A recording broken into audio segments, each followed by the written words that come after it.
Hello again guys, this is the next sports psychology screencast, and for this screencast we're going to be talking about different theories of aggression which relate to 20 mark essay questions within A2PE.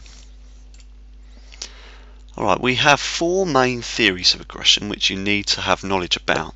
The first one is what we call instinct theory, followed by social learning theory. The third theory is frustration aggression hypothesis, and the final theory you need to have knowledge about is the aggression cue hypothesis.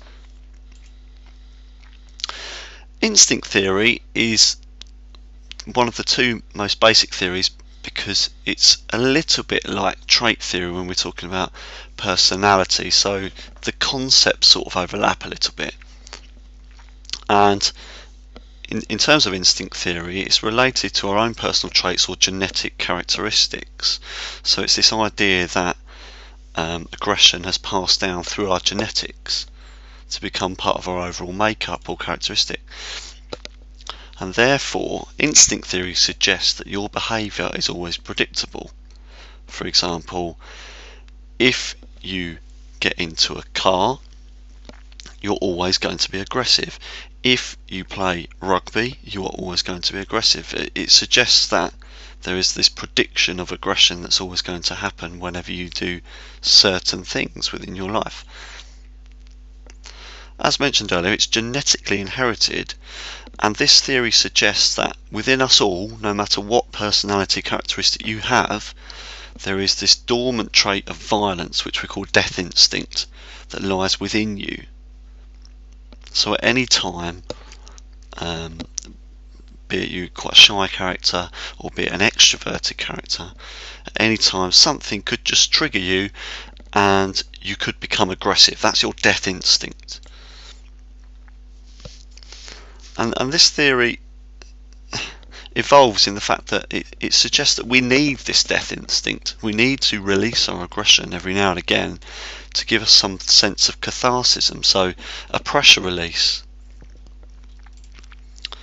So if you think about early man, early caveman, sort of natural hunters, natural prey drive, not only against each other to be aggressive with each other, but also to find basic food and basic food needs. That is where this instinct theory derives from, and this idea of our natural self, our natural predator self, would often rely on some sort of aggression or aggressive instinct in order to kill or to hunt, and therefore that's passed down our genes through parents, grandparents, great-grandparents, etc. And initially that's why we may react quite aggressively, because it is part of our genetic makeup to act aggressively regardless of what personality we are. Social learning theory, again, very similar to the social learning theory aspects we've thought about in terms of personality, etc. And obviously this is to do with behaviours always learned and is socially reinforced.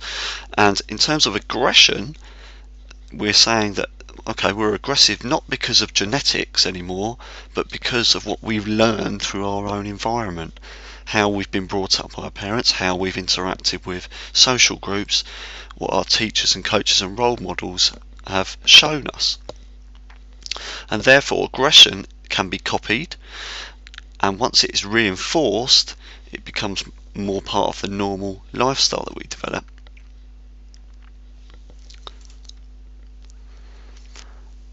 Aggression is more likely to be reproduced if it's part of the social and cultural norm of a group. For example, if you think about prison inmates, in this clear example, aggression could be seen as the culture.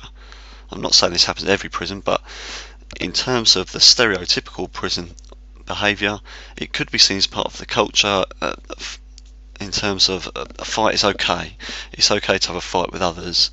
This is the normal culture. It's reinforced by other inmates egging each other on or discussing this further, and therefore it becomes the cultural norm of the group. Whereas if you go to somewhere like, I don't know, if we're talking about a library, for example, where everyone is generally quite well behaved, there's a quite inherited atmosphere, because that environment is so different and that's the culture of that environment, no aggression is often shown in a library. I'm not saying no aggression is ever shown, but I'm saying, generally speaking, most libraries are quite quiet and relaxed places. Now, if we relate that to sport, if we think about role models, so aggressive behaviour could be shown by, for example, two baseball players having a fight. This is reinforced by the media, because the media may report on this, sensationalise this idea of having a fight, and therefore children could copy this behaviour, and their friends could think this is what's happening in the real world, this is fun, I'll go and punch him again. The social culture of the group may reinforce that idea of fighting. The other two theories are more like models, and it's easier to work through the models to understand them. So frustration aggression hypothesis I will walk you through as we go to help you understand this a little bit better. Okay, initially you have some sort of drive to a goal. Okay, so it could be you are, let's take football for example, you are dribbling towards the goalkeeper, one-on-one with the goalkeeper, and you've dribbled the ball past him and you are just about to shoot into the net, the empty net. Okay, this is followed by an obstacle to the goal, so the goalkeeper could, from behind, pull your legs away. Okay, he has blocked you deliberately to scoring that goal. What happens then is that you get this build-up of frustration. It's a sense of, oh bloody hell, I was just about to score, and the goalkeeper's whipped my legs away. I'm quite frustrated because we didn't score, and now I've got to take a penalty. I'm upset, I'm frustrated. And what this often leads to is aggression. Could be that you turn around and try and wallop the goalkeeper. Could be that you end up being aggressive towards the ground. You punch your fist into the ground. You shout at the referee.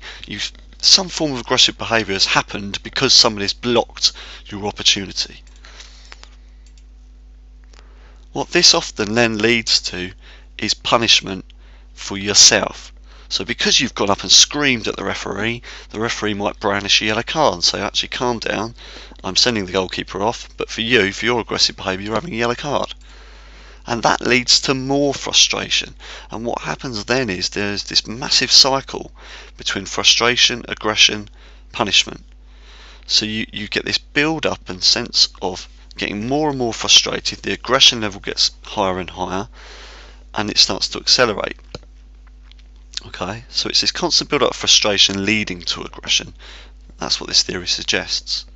So if we're talking about the yellow card instance, so you've gone up, you've screamed to the referee, he's given you a yellow card, that results in you being more frustrated, you punch the ground and go and, I don't know, you might go and punch an opponent or shove an opponent, the referee comes up to you again, sends you off, gives you another card as punishment, you then get even more frustrated as you leave the pitch, you kick water bottles over, whatever else. Okay, so it's this build up of frustration leading to aggression.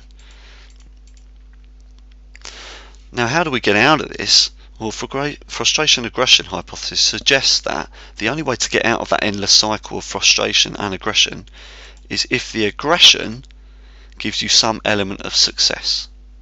Okay, so if we're talking about that incident again, so drive to goal, well, you've dribbled on the goalkeeper, he's going to kick the ball into an empty net. Obstacle to goal, the goalkeeper's whipped your legs away, and therefore you can't kick the ball into the net, you become frustrated. You become aggressive, you punch the ground, you shout and scream at the referee. The referee gives you a yellow card, which ends up as punishment. This leads to more frustration, and you end up pushing over an opponent, more aggression. The referee sends you off, which leads to more frustration. You leave the pitch, you kick over the water bottles, but for kicking over the water bottles, there's no punishment.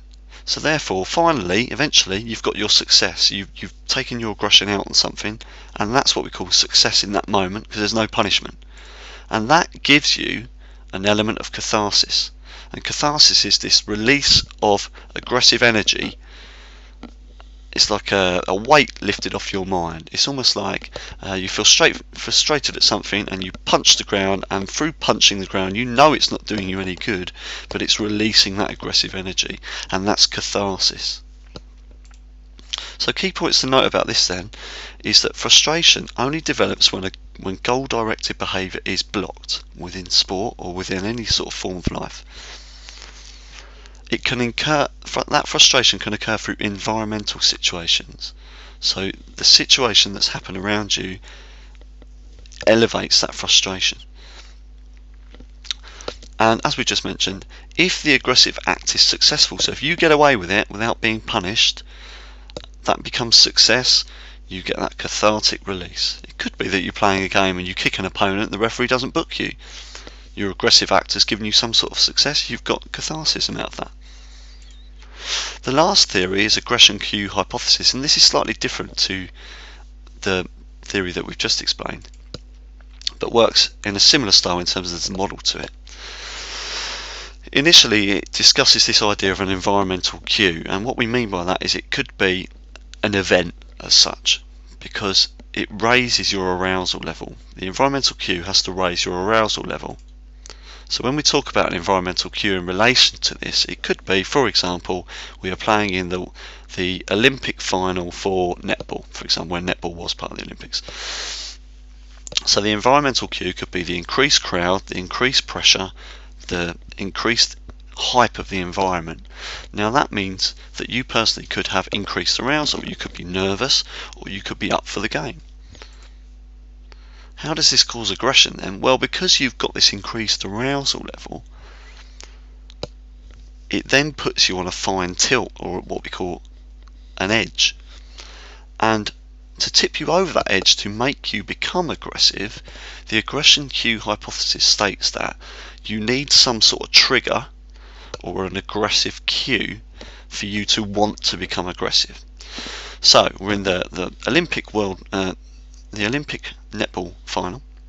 We're very hyped up, we're very motivated, we've got increased arousal levels, and we're playing the game, and a netball player, I'm just about to shoot, and somebody slaps me straight across the wrist and fouls me. Okay? And that trigger moment of somebody slapping me across the wrist will mean I become aggressive, or there's an increased chance I can become aggressive because I'm so aroused about the game. Okay? However, this aggression cue hypothesis also states that even with my increased arousal levels because of the hype of this game, if there aren't any triggers or no aggressive cues, so if nobody fouls me when I'm shooting, if the game's quite fair, it states that there is less likely chance of me becoming aggressive. So essentially it's all to do with triggers, this model, and it's the triggers, because you're aroused, that cause that opportunity for aggression. So key points for this one then, it suggests that frustration leads to increased arousal, but the aggression is only caused when an appropriate environmental cue is present, when only there is an appropriate trigger moment. Alright? So it has to be a trigger that releases you to become aggressive. Okay, as per usual, make extensive notes on this and bring them to class. Bring any questions to class. I suggest you draw the models out because they'll be really useful, and we'll take it a little bit further.